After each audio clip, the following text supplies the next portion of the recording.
Disney is very much the owner of, well, a lot of things, to be honest with you.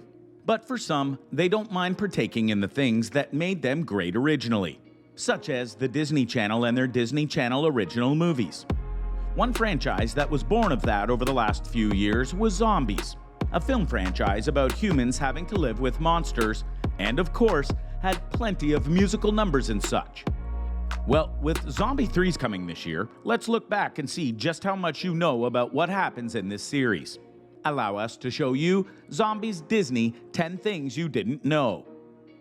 Addison and Zed's kiss. A key element of the ending for Zombies 2 is that the main characters of Addison and Zed went to a big dance together as a couple and finally kissed. It was a sweet moment.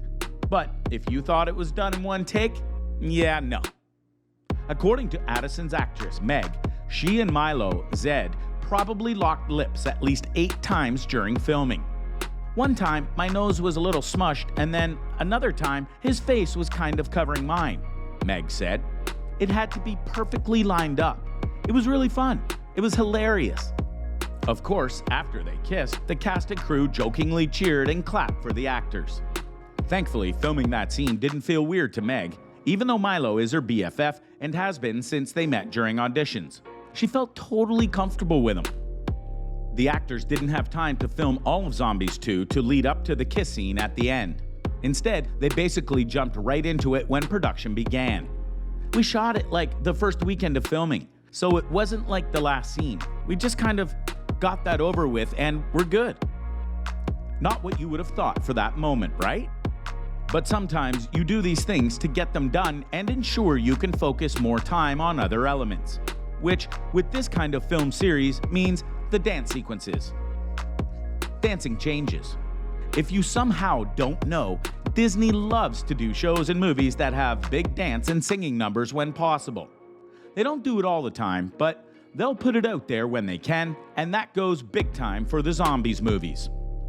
While all of the dance numbers seen in the films were obviously choreographed, many of the cast noted how each zombie and werewolf and human character was able to deviate slightly from the main moves.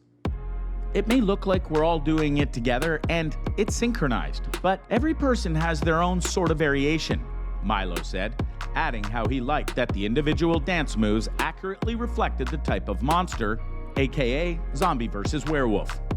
Rewatch the dance sequence for "Do It Like the Zombies Do" and you'll see what he means.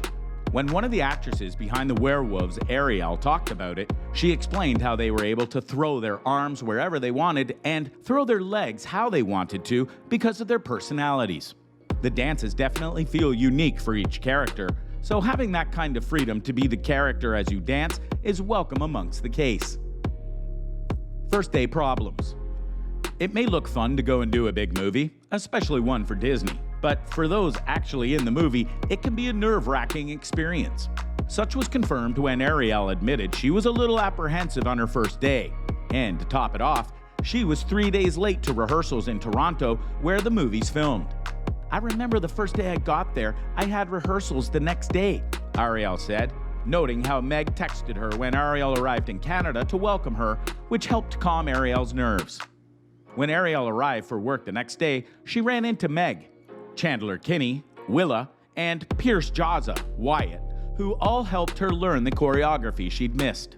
After that, we had game night the next day, so right off the bat, we all really felt like a family, Ariel said. Meg and Milo and everybody from the first movie did the best job of making us feel comfortable in a space where you're not usually going to be so comfortable. It made it a lot easier to pick up the dances and the songs and act together because we just got along so well. One thing that most Disney Channel properties like to do is try and create a feeling of family and friendship amongst the cast so that they can perform better, and this is a perfect example of that. Artistic freedom. In the first Zombies movie, Milo shared how the actors playing zombies were able to customize their characters' look and style, while the actors playing humans couldn't because the zombies are all unique while humans are more uniform, which helped making them feel more natural as zombies without having the more horror-centric looks that zombies have in other media. For Zombies 2, this was the same deal for the actors playing werewolves. Ariel explained how each werewolf had to wear certain items, but then they were allowed to tweak and add on some flair as long as it was representative of their character.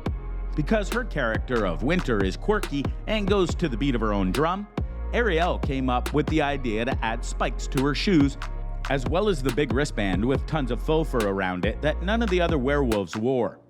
This is very interesting to note because, as was confirmed, Zombies 3 will have aliens enter the picture, and one can only wonder how those out-of-this-world characters will look when they arrive. Night shoots.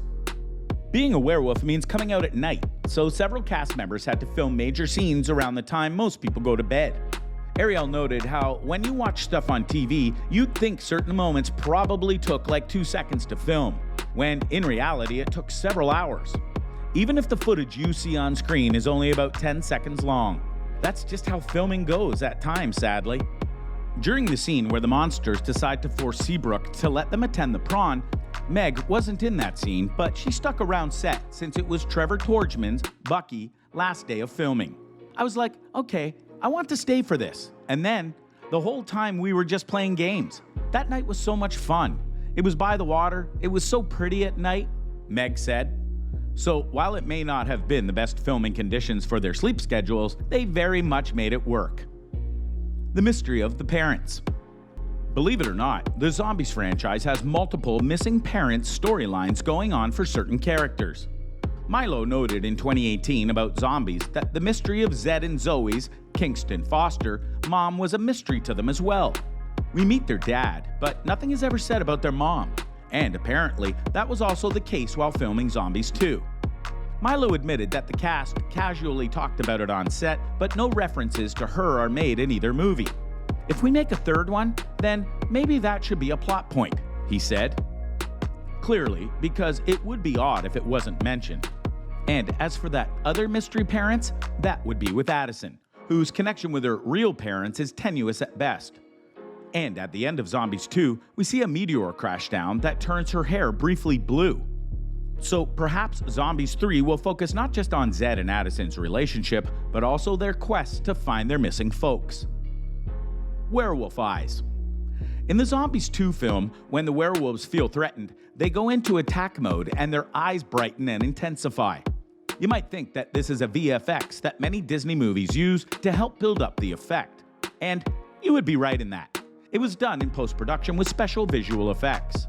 Actors didn't have to wear contact lenses to help enhance the effect, but Ariel did note how, as her character became sicker throughout the movie, due to the Moonstone's power weakening, she had to have pale makeup applied to better look the part.